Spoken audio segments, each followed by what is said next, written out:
coming up on the Tall Mike Wine Podcast. 1,000 pounds a day. Yeah, roughly. It fluctuates. Sometimes our flock gets a little bigger and gets more. On like we're talking about manure is what we're talking about. Yeah, it's a lot of poop. Paso Robles or Paso Robles?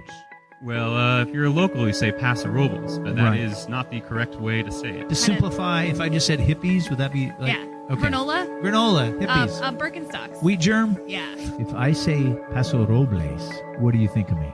I would say you're rolling through town, maybe. I'm a tourist. Right. And now, the Tall Mike Wine Podcast.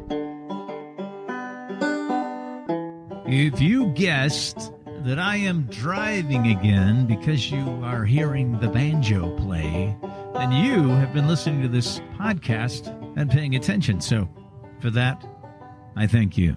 And it's true, I'm on vacation once again. We've come to the end of the winery busy season, the growing season, the winemaking season, harvest, etc., and I am now on vacation. And I'm traveling to a wine region, but it's not my beloved Walla Walla, Washington. After 3 years in a row going up there, I thought, it's time for a break. It's time for a change. Even though I will miss my friends there, most of all, the wine woman of Walla Walla, Washington, Ms. Cara Almberg. But I'm sure you'll be glad to know I'm switching it up, and I'm driving somewhere that's not quite as far away as Walla Walla. A 2-day drive. Instead, today, I got up in the morning, had a leisurely morning packing and prepping, and then, in just a few hours, I will be at my chosen destination.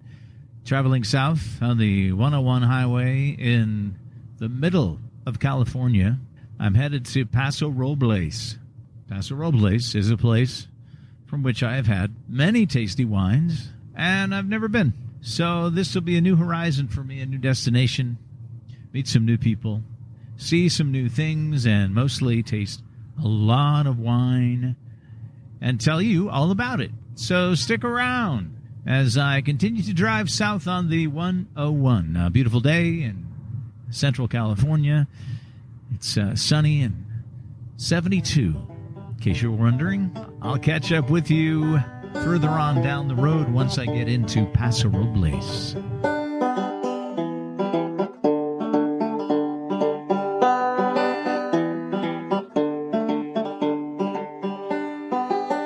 Morning has come to Paso Robles. After my quick drive, it was about I'd say, let's just call it 4 hours. Smooth sailing, though. Just lickety-split. Went down through the East Bay, so I was on the 580, going through Oakland and then all the things to the south and further down of Oakland, namely a town called Hayward where they build the Tesla cars. That's a pretty big complex. For a moment, you're in San Jose, and then straight south on the 101 for a few more hours, and then you're here. I'm going to tell you about my evening and what's coming up next. But first, I want to answer a few of the frequently asked questions of the podcast, especially the on-the-road editions. The first question is, do you really drive your car with one hand on the steering wheel and one hand on your microphone? And is that safe? The answer is yes. And mostly, yes. When I was talking to you previously, yes, the one hand is on the steering wheel, manipulating the steering wheel and the little cruise controller. The other hand on the microphone. Both eyes on the road. And I only do that when I'm in not too heavy traffic. I didn't really check in on the drive until I got onto that part of the 101 where it really started to thin out. And there wasn't a lot of traffic. I didn't imagine I could do that going through the more crowded freeways with 5 lanes, and it's pretty crazy. So yes, it's safe when I'm doing it because I'm not doing it. I'm not pushing my luck, and it's not illegal until you get caught, right? The second frequently asked question: will you be doing karaoke? It's odd that people want to know. But we do talk about karaoke occasionally on the podcast, and the answer is we're going to try. All right. I checked in. Nice hotel, nice room, spacious, king-size bed for the tall guy. Into town I'm a little bit north of the downtown area. Into town for dinner. I had a reservation at an Italian restaurant called Il Cortile, and amazing food. My appetizer, octopus, was delicious, perfectly cooked, not chewy, and just charred beautifully. And then I had a squid ink pasta tossed with some nice shrimp and a very light tomato-y sauce. Very light, but good flavors. Squid ink pasta, house-made. All the pastas, house-made. Il Cortile. And I was sitting at the bar, which is where I like to sit when I go to nice restaurants. And the very charming and lovely bartender, Nikki, took care of me. Nikki, quite the wine resource, told me a few things about some of the local wineries. And I had a couple glasses of some local wines, getting myself cranked up for a few days of tasting here in Paso Robles. Paso Robles. I looked on the Paso Robles Wine Country website. That's pasowine.com. 200 different wineries, 60 different grape varieties, all grown in the hills. Getting all choked up in the hills of Paso Robles. Now, Paso Robles, if you look it up on Google Translate, it means Oak Pass. What you don't know about that is the original name of the city, El Paso de Robles. So that is the pass of the Oaks, which is, people wandering through here in 1857. That was their idea for the name, and it's lovely. Now, here's the pronunciation, or at least what you need to know about the pronunciation. According to this, if you say Paso Robles, people who are mucho español speakers will understand what you're saying. If you say that, Paso Robles, to a local, you might get the side eye, because this is how the locals say it. And it's written out here on the PasoWine.com website. Pass, row, like a boat. Bulls, like the big cows, the males, bulls. Pass, row, bulls. I can't do it. I live with a woman who teaches Spanish to high schoolers, mucho español. And I like, rolling my R's and hitting the accent. So I might get the side eye from people today. Or the other solution to that would be just to say Paso. Everybody knows what you're talking about when you say Paso. Good to know, right? Good to know. All right, I'm about to put my shoes on and hit the road. I will speak to you from winery number 1 on the trip through Paso on this vacation episode.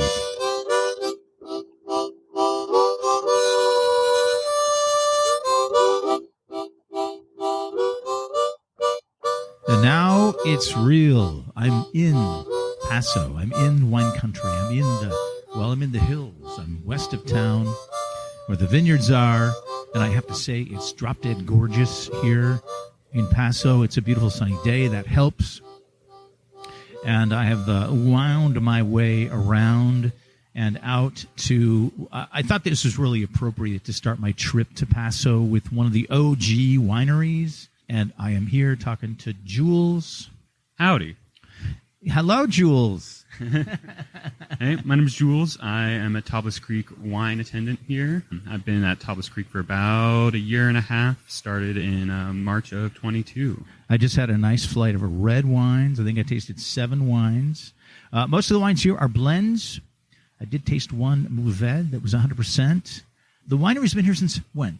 1989 is when we bought the land. Okay. Got vines in the ground a couple years later. Right. First started making wine around 95 and, had a Tablas Creek brand by 97. So you're, like I said, one of the OGs. We are. Tablas Creek. I want to talk about a bunch of different things. Our conversation while you've been pouring the wine, and you're super enthusiastic, and I love that. Oh, thank you. Thank you. I like doing my job, hanging out with people. You talked about the sheep that help make the vines grow and keep the soil healthy. How many sheep are there?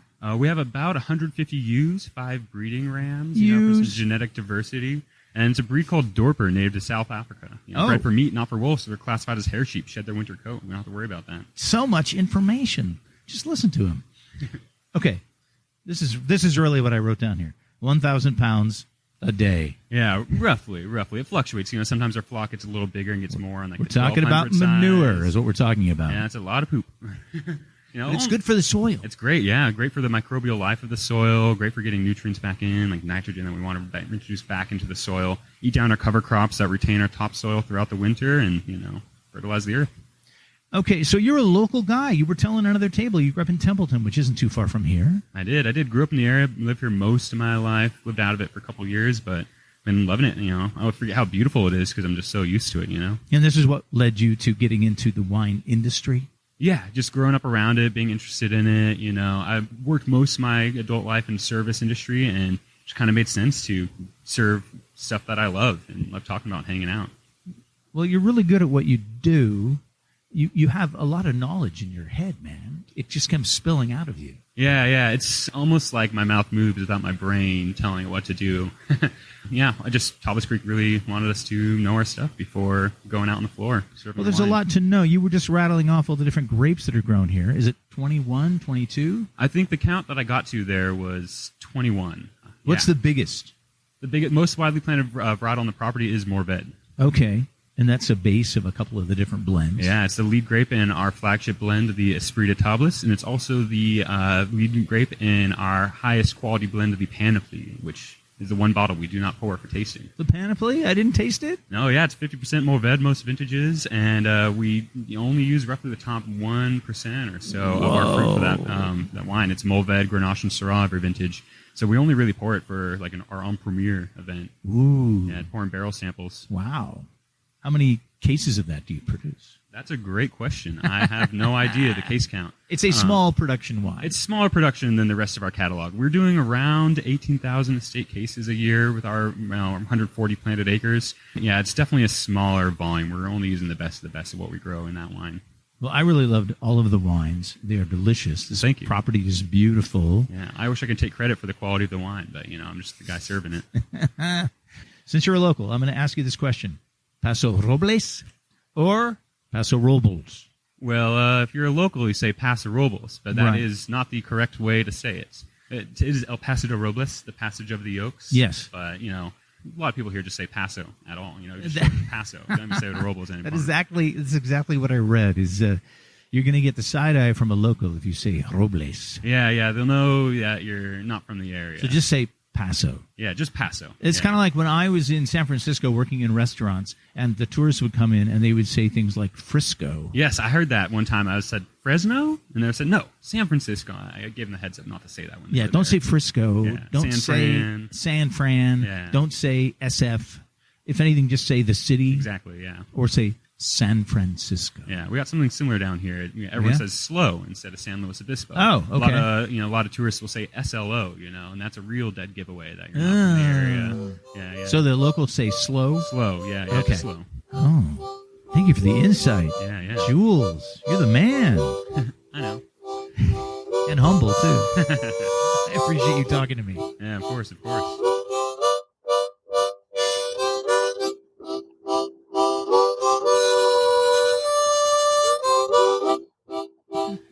Tell me what you had for breakfast this morning. What did I had 2 cups of coffee. Very good. It's a very we call that a balanced breakfast. Yes, because you have 2. 2. One One would for be, both hands. One would be lopsided. Yeah. It's about equality and evenness. Totally. Yes. Yeah. All right, I'm back on the road again. Well, I was on the road. Now I'm off the road. And I am at a winery called 6 Mile Bridge. I could explain to you why it's called 6 Mile Bridge, but it's a really long story. Just know the winery is called 6 Mile Bridge, and there's an Irish connection. I was greeted by a couple of fine winery dogs. One even was howling at me. That dog's part wolf, right? Yeah, 50%. 50% wolf. And I haven't been able to pet it because... A little wolfy. Yeah, a little wolfy, yeah. And then I came in the door and was greeted by Rosie, who has now just poured me the whole flight of wines, mostly delicious Bordeaux-based red wines. I'm loving them. So thanks for pouring. Yeah, welcome in. So tell me a little bit about this whole energy thing that you get from your upbringing down in the Ojai Valley. Yeah, Ojai Valley, I think, a pretty interesting place to grow up. A little non-conventional, I suppose, from a perspective of finding yourself and finding your way. To simplify, if I just said hippies, would that be like... Yeah. Okay. Granola, Granola, hippies, Birkenstocks. wheat germ, Yeah. Bee pollen? bee pollen. Oh, yeah. Wow. Yeah. How did you get up here? I moved up to this county initially for university. No plan to stay up here. Met a man, fell in love. You know how that goes. There's always a man I'm here. involved, or a woman, or somebody else Partner. in between. Yeah. All right, so you stayed, and then when did wine happen? for you? I started drinking wine with my folks when I was like 11 or 12. Quantifying rule, having wine at dinner as a teenager. One thing, do you like it or do you not like it? Tell me why. And maybe the weirdest thing about moving to university was not being able to buy wine because you are in fact 18. Turned 21 and thought, oh, I can now buy a bottle of wine while I work on my homework. So I did that and then got a job in wine, fell into passion, never looked back. Wow. And you've been here for 4 years, you said? Here at 6 Mile Bridge, 4 years. Yes, here. Yeah. 6 Mile Bridge here Winery. At 6 Mile Bridge, 4 years. Let's talk about the wine. Yeah. We had a delicious Sauvignon Blanc that I, upon tasting it and smelling it, initially would not have guessed was a Sauvignon Blanc. Why? So the Sauvignon Blanc that we're used to, I think in North America, a little bit more New Zealand-centric, right? We are a bit more inspired by traditional kind of Bordeaux, France. This is going to be barrel-aged, full malolactic fermentation. You're getting this really beautiful rounded body, a little bit more brothy. Love that. Love a little saline and some white wine. Brothy. Just rolled it out in the tasting room within the last couple of weeks as we've come into kind of a autumnal season of weather. Oh, it's autumnal, all right. The vineyards look so beautiful right now. A lot of color. A lot of color. 2 weeks ago, still green. Right. No. Today, not green. A lot of browns, a lot of oranges, a lot of yellows, a lot of Firescaping. everything in between. The vineyards are beautiful out here. So the Sauvignon Blanc, you said Bordeaux style, but this is not blended with Semillon. Not in this year, although one of the newest inclusions on the property, head trained Semillon. Oh. So the harvest that we just completed in the last couple of weeks, first harvest of Semillon, so coming in the 2023 vintage, possibly a straight Semillon, and then a Semillon Sauvignon Blanc blend. These things take time. We call that evolving. Evolution. Look it up. And then we had all the reds. You're very red-centric here. Yeah. Very Bordeaux-based. So the first wine was mostly Cab. The second one was mostly Merlot.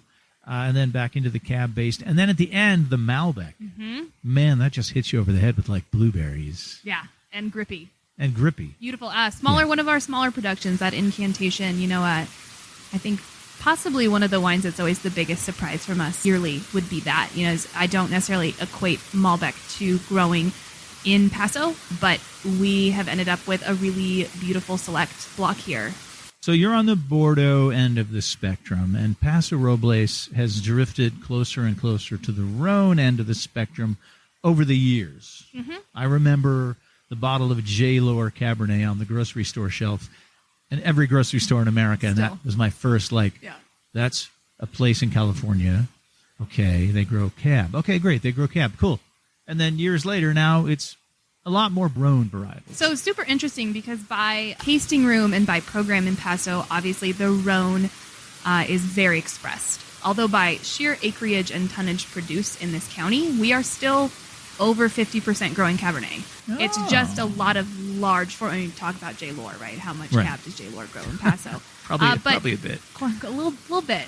But when you look at kind of the appellation, the AVAs here in Paso, so Adelaida, where we sit, we're kind of on the terminal end of the Adelaida appellation. You do see a higher percentage of programs that include Bordeaux. It's a nice little pocket to grow Bordeaux in a slightly more boutique fashion. Okay. Mm-hmm. Well, the wines are delicious. Thanks. What's your boss's name again? Jim Maroney. Jim. I had a nice conversation with him. He's a conversationalist. He's a media man. He just loves to chat. If you come to Paso, you definitely have to come to 6 Mile Bridge and see Rosie and the half-wolf dog, who you won't get to pet, who will probably howl when you arrive. Yeah. It's a whole thing. It's just a full-service experience. Yes. Well-rounded. Yes. Thanks for chatting. Yeah, absolutely. Thanks for coming. Oh, my pleasure.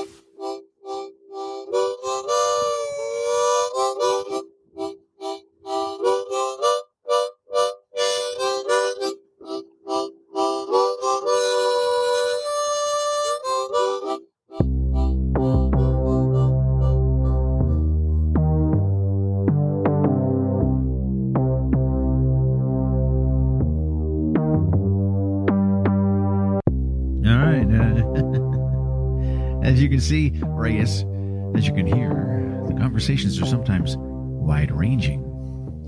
Rosie also gave me some great restaurant recommendations. And then I was off to my next destination, Terre Vineyards. So I continued my winding road drive through the beautiful oak trees and fall colors to Terre. Something to keep in mind if you come here, this is a little to no cell service at most of the wineries west of town. There's little cell service out here on the roads because the canyons you're driving through, these beautiful oak tree-lined canyons. And since I'm using the Waze app, which I love for navigation, it is crucial to hop on the winery's Wi-Fi prior to moving on to your next stop to get your route set, or bring a map. Go old school. At some point, Waze dropped out, and it would have been very easy to get lost out here in what feels like the middle of nowhere, but I managed, and I made a point to be a little more careful next time out, and tomorrow. All right, Terre. Another beautiful place with lovely wines, and the winemaker is the same guy, Andrew Yount, who makes the wines at 6 Mile Bridge. But, of course, he's using all the estate fruit at Terre, so the wines are different, and with a bit more focus on the Rhone varietals. The names of the wines are creative. There's the Sacred Burro, the Dirt Worshipper, the Ditch Digger, and the one I fell in love with, Mother of Exiles, plus a couple of whites, a rosé, and there's a tremendous story about how this winery came to be. And there was a charming guy named Payton who told me all of this. Payton from Texas, named after a movie character.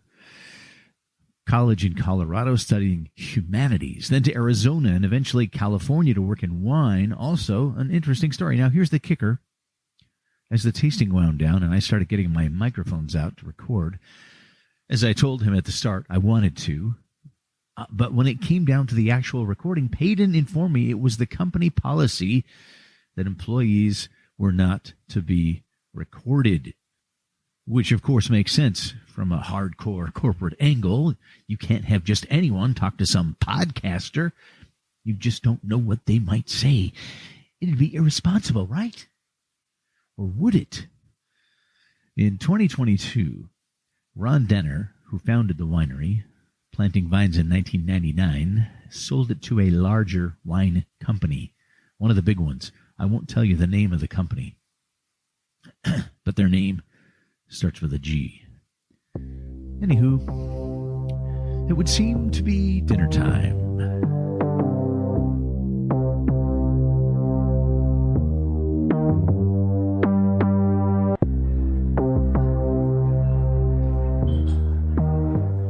Night number 2 in Paso Robles?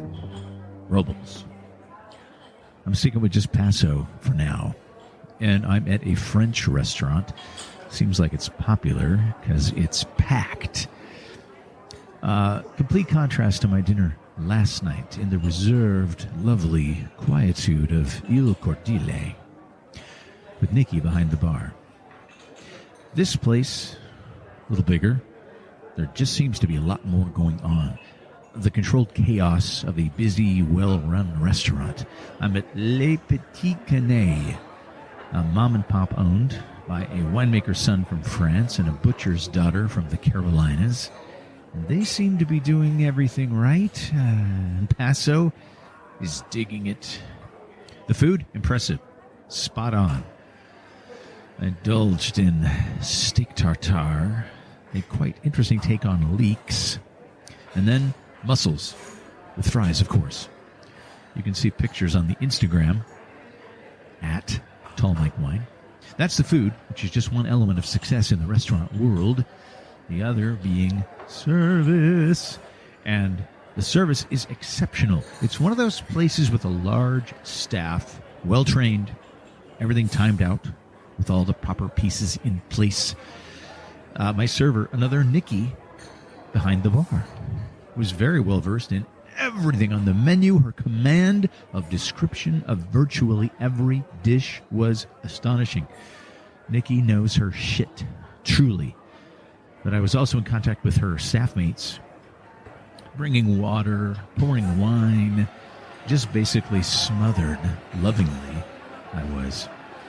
And then there was the occasion to meet the like-minded couple from Orange County who made me share some of their food. It was really a fun night. Oh, and I can't not mention the shirts, the staff. They're all wearing what resembled the shirts that, this sounds very French, the shirts typical of mimes. The French love the mimes. The striped shirt, the white shirt with the horizontal stripes. Like a mime, yes. But combined with the aprons this crew all wearing, they came across to me more with a different look. Not so mime-like, but more pirate-like. Oh, what a merry band.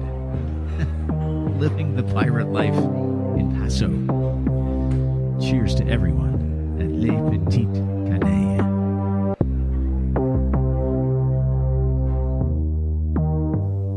All right. Say hello. Hello. Oh, Hello, perfect. hello. Great.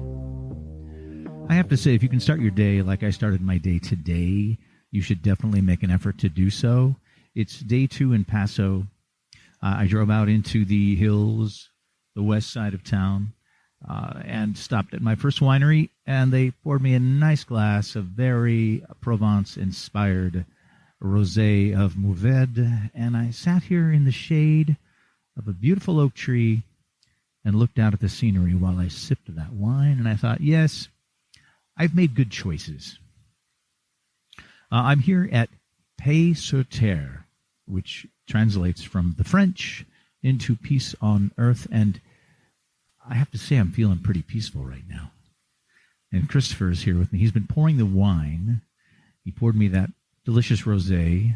He poured me this sort of their modified GSM blend, which doesn't feature the S part, the Syrah Grenache Mourvèdre, very delicious.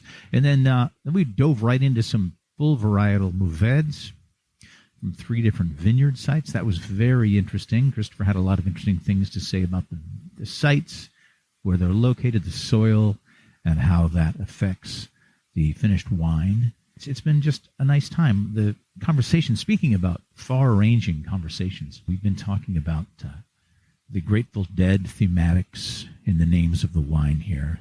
Your boss, the owner of the winery, what's his name? Ryan Pease. Ryan Pease.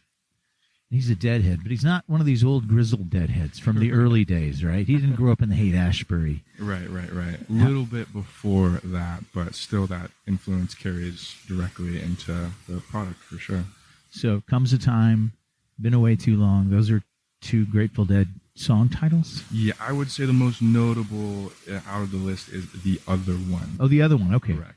And then we talked about Da Vinci's Vitruvian Man, which you rarely get into that when you go wine tasting. You know, we're moving off into the margins a little bit, I'd say. I'd say that's definitely a Paix sur Terre direction for it. Sure.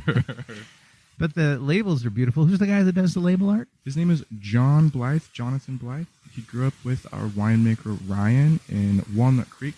Okay. And he makes a new set for us every single year. So it's definitely one of those things that kind of sets Paix sur Terre in this kind of unique kind of area. If you enjoy, sipping wine and also gazing at label art that is interesting and fascinating and beautiful, these labels will definitely not disappoint. And then we ended the tasting with a really interesting wine made from a grape that doesn't always get a lot of love, Counoise, which was very fruity. You say you like to chill this one down till it's really cold. Absolutely. Like ice cold. Like you would, how I would serve it. Would you put ice cubes in it? I would not. Would you drink it with a straw? Maybe over the ice cubes if you had to put it to me. How long have you worked here, Christopher? I worked here for 2.5 years. Just before I turned 19, I got hired here. Oh man, you're still very young. Yeah, April of this year I turned 21. Oh, good for you. Yeah. Now you're able to legally sip the wines. Absolutely. That's nice. The exposure goes back a little further than that, but yes, in the tasting room. Where did you come from? I grew up in San Luis Obispo. Oh, okay, so you're a local guy. Local. Was there wine in the house when you were a kid? Oh, yes. It's kind of a funny story. When I first started pouring, somehow Gallo got brought up, and I asked this lovely couple if they had ever heard of Gallo.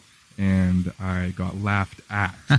And I had no idea who they were, and I told my mom that story, and she responded with, "Oh, that is a great parenting win for me that you don't know who Gallo is." Right. Good job, So Mom. that's I think that also speaks to generations, because when I was a kid, and I'm in my late 50s, that Gallo wine was everywhere. That jug wine made by Ernest and Giulio Gallo was actually, by a lot of people, considered to be the good stuff. Definitely. Not to harp on Gallo. No.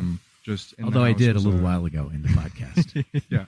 I like in my house, it was a lot of the kind of North Paso stuff. So Onyx, Altaclina, lots of Denner. And then my introduction to Paso Terre goes back to 2012, 2013.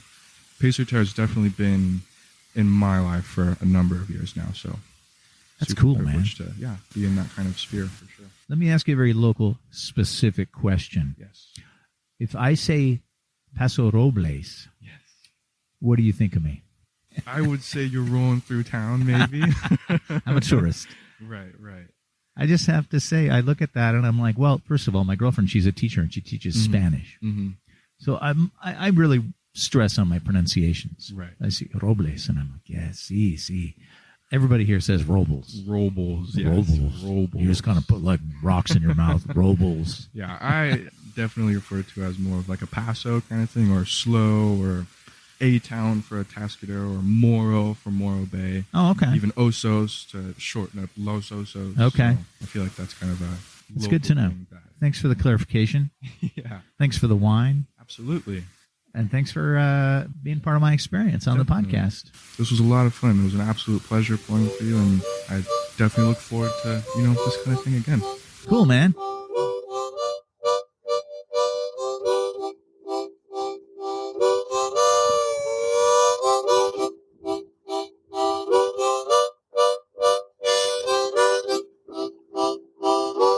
I keep saying that it's a beautiful day, and of course I'm in Central California, and the days are often beautiful, but if you are a fan of the podcast and go back a ways, and you go back to last November when I was in Walla Walla, Washington, it gets cold there. So here, even though fall has come and it's a little chilly in the morning, it's not cold, and we're now middle of the afternoon. It's beautiful. It's sunny. I am at Copia Winery. I was greeted by Kendall when I arrived, and then she quickly handed me off to Sean. I think she was a little nervous about the microphones. And then I sat down, and I noticed that there was I don't know anything about this winery. So I sat down, and I noticed there was a wine on the menu called The Cure. And I thought, oh, The Cure, the band from the 80s. And then a moment later, the music playing overhead started playing a Cure song. And I thought, oh, some like 80s music geek is running this winery. And that's not the case, is it, Sean? No, it's actually it was actually the name that a husband and wife had when we bought the label, so we kept the name on it to pay homage to them. But we get asked literally every day, is it named after the band? Well, there's a wine called The Cure. There's a wine called The Story, because one of the owners is a former Broadcast journalist. Always looking for the story. And then there's The Source. What's that about? So the source of Anita and Verinder coming to Paso was Syrah. Verinder's first initiation to wine, the first wine he loved was Syrah. Okay. He was actually attending dinners as an engineer, and they were buying really good wines, and he didn't know any better. He's from India. They didn't have that background, so he went to buy a Syrah to share with his family, but he was drinking Côte Rôtie and Hermitage, not $30 from the corner store. The good stuff. And then he wanted to figure out why it was better, and that's what brought him into winemaking. Now, it's great because you work for an Indian owner / winemaker who was trained as an engineer, and so do I. Yeah. Up in Sonoma. There's a connection. There's a connection. It's wild. The wines here are really, really tasty, and I was here on a good day because Estella the Beagle was also here. Did you get to say hi to Estella? No. She was right over there. Oh, I saw her. Sorry, yeah. She was super cute. There's 2 other dogs outside. Are there? Oh. So apparently you're very dog-friendly. Yes. We're getting into food a little bit more here, too, so. The dogs love that. Something hits the floor, it's gone. Exactly. So, Sean, you worked at another winery before this and other wineries before that. Are you a lifetime wine geek? So I moved here from the LA area 6 years ago. I've been in the industry for 5 of it. Okay. I started off at Opolo for a year Okay. before I went into Adelaide for 3.5 years. And now I'm at Copia as of June this year. Do you say Paso Robles or Paso Robles? I say Robles. My girlfriend's Latina. I can't say it the other way. You have to say it right, man. You got to get the Espanol correct, Exactly. dude. I just think it's a funny local thing. Paso Robles. Yes. Well, it's the locals say Robles, and I thought it was Robles for that, but nope. Every radio station, everything I hear, it's always Paso Robles. Robles. Solid point my friend told me was, how do you say Los Angeles? And I had to respond with LA because I know I don't say Los Angeles. Yes, the G is supposed to be an H, right? Yeah. You're going to go with the true pronunciation. Well, Sean, it was great having you pour wine for me. Thank you so much. Yeah, enjoy it. Have a great rest of the day. You too.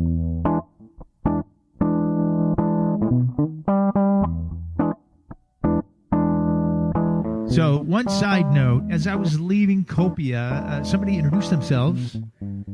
This guy named Victor, who said, I'm the wine unicorn. And I said, I don't see a horn on your head. He said, no, I have a podcast called The Wine Unicorn. So I'm going to have to check that out. It's fun meeting other people who have podcasts because there aren't that many of us out there. Now I'm in the other end of Paso. I am here at Linne Calodo. Let me say that again. Linne Calodo. Those are words in another language that describe the combination of soils found here in Paso Robles. Linne, limestone, Calodo, mudstone. I hope I got that right. That's right. Okay. Most of the wines here are estate wines, so they grow 54 acres of grapes. The winemaker, Matt Trevison, has been at it since the 1990s, so he's officially an OG, right? Because he's been around for a while. Here at least. Yeah. They're dry farming the estate, which is great because that creates more intense flavors because the grapes are typically smaller and you get a little more concentration. And I've been chatting right now with Chase. Hello, Chase. Hi. Thanks for having me. Oh, you're welcome. I get a sense that you really like your job here Oh, yeah. because you get to talk to people, and you seem to me like a guy who likes to talk to people. Oh, yeah. That's what we do all day. We drink wine, we share wine, we talk to people, we nerd out. Isn't it amazing? Our wine club is full of nerds, and we love it. When I am working at my winery, Nicholson Ranch in Sonoma, come see us sometime. Well, And we get into the science of it, and people ask me questions about soil or barrels. They say, well, this is what they tell me, but I'm not a scientist. I'm a storyteller. yeah. I got the sense, not too long after starting our conversation, that you two are a storyteller. Oh, for sure. So I want you to tell me the stories of these wines that have interesting names. The wines here at Linne Calodo have very interesting names, and I'm going to rattle them off, and you tell me the story of each wine in like 10 seconds. Gotcha. Can you do that? Oh, yeah. Are you ready? Yeah. Okay. The Martian. So the Martian is not from our world. It's grown by a friend of ours, and it's of Bordeaux. And we're known for Rhones, so that's kind of out of our world, if you will. That's the story behind the name. It's a very funky, traditional Bordeaux. It's going to have more of those tertiary, mushroomy notes to it. So that's why it's called Martian, because aesthetically, so much different than the rest of our portfolio. It's alien. It's alien. It's exactly. alien. It's alien. Okay. It's strange. Problem child. Zin is really tough to work with. It's full of raisins. It ripens early, but it ripens unevenly. If you include those raisins in the fermentation, all that extra sugar sends your alcohol through the roof. And that's what I was telling my friends over there. That's when Zin gets jammy. And no one likes that big jam bomb, so we throw away a good amount of our yield every year to ensure that it's not a big cloying kind of Paso Zinfandel. Sticks and stones. When our winemaker Matt was first showing all of our wines in the early 2000s to all of these sommeliers in LA and SF, they were saying, look, this is a great wine, dude, but we don't have a Rhone section on our menu. No one knows what that is. So sticks and stones may break your bones. That's kind of the story behind that. And now Paso is known for these Rhone varietals. Yeah, So, and if they did a little research and found out that there was this little area in France called Châteauneuf-du-Pape. yeah. The wines are pretty good. Yeah. I don't think they knew at the time. All right, this is my favorite. Cherry Red. We do an old vine Zinfandel, and it was planted by this really cute couple named Elmer and Mary Cherry. The cherries. Yeah, the cherries. So we named it after them. They both passed away a number of years ago, so we make it in their honor. And that vineyard's really cool because what we do is we pay the family every year for the fruit in wine. It's a handshake deal. There's no contracts. There's no lawyers. It's a very, very Paso setup. That's a heck of a deal. Now, tell me why they started growing the grapes. So they were cattle farmers, and they planted this 2.5 acres. They were hobbyists. They were just making table wine, just wine for fun. They used to enter it in the county fair and get all kinds of medals. But we got our hands on it in 98. We started blending Zin, which us and Ridge, the first two to really start blending Zin in California. And we get to balance out all of that raw power. That Zinfandel has a lot of power. So you need some tannin, you need some acid, you need some balance. Chase, that was very nice. Thank you. Now I have a question about pronunciations. Are you like a local guy? Did you come of age here in the Born and raised. Born in Paso? In Paso? Templeton. Right there, 10 minutes. Okay, so if I come in here and say, "Hey, this is my first time in Paso Robles," what are you going to say? The locals say Robles, or you just say Paso. Okay. In my opinion, if you're going to do it in Spanish, you got to do the whole name, just like L.A. El Paso. So it's La Ciudad de la Paso de los Robles, the city of the Pass of the Oaks. Right. It's a little redundant. Just say Paso. Just don't say peso. It's not currency. Paso. Paso. Soft A. Okay. Yeah, but that's how you pronounce it. Thanks for your help. Yeah, for sure. Thanks for the wine. Thank you for having me. Thanks for hanging on the podcast. Yeah. You should have your own. I don't know if my wife would approve of that. Oh, come on. I'm just joking. No, that would be fun, actually. That would be really cool. All right, I can help you. Oh, well. I know how it works. Well, let's trade some cards or something. Okay, perfect. I'm at Linne, Calodo. I'm wrapping up my day. This is day 2 in Paso. Where should I have dinner? Le Petite Canailles. I was there last night. Oh, well, there you go. See, that's a good recommendation if you were there already. Oh, that's my favorite restaurant in town. They're It's pretty intense. Yeah. It's pretty intense there. Yeah, that wine list is dizzying. I'm drooling every time I look at that wine list. It's tough. And the food is amazing. The food's amazing.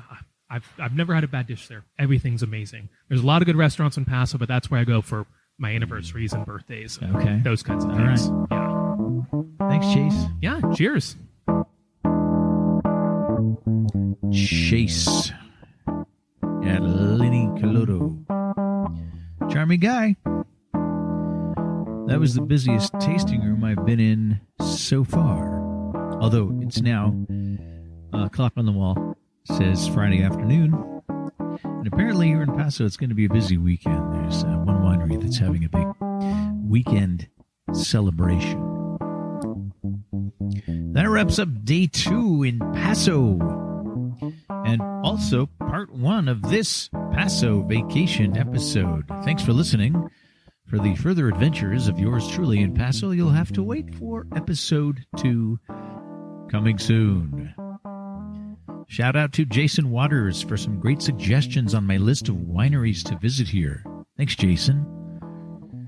And as you no doubt know, the Tall Mike Wine Podcast was conceived and is written, produced, edited, and maintained by yours truly.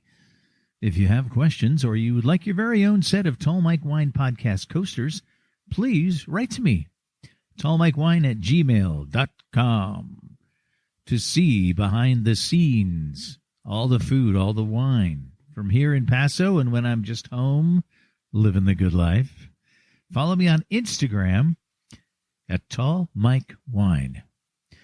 I've also opened up a financial support option to help defray the operating costs of the podcast. If you are a regular listener and want to help me keep things going, click on the link in the show notes or go to tallmikewine.com.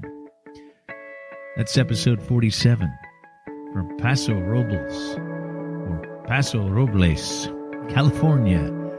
I'm Mike Stone. Keep swirling, keep sniffing, keep sipping. Cheers.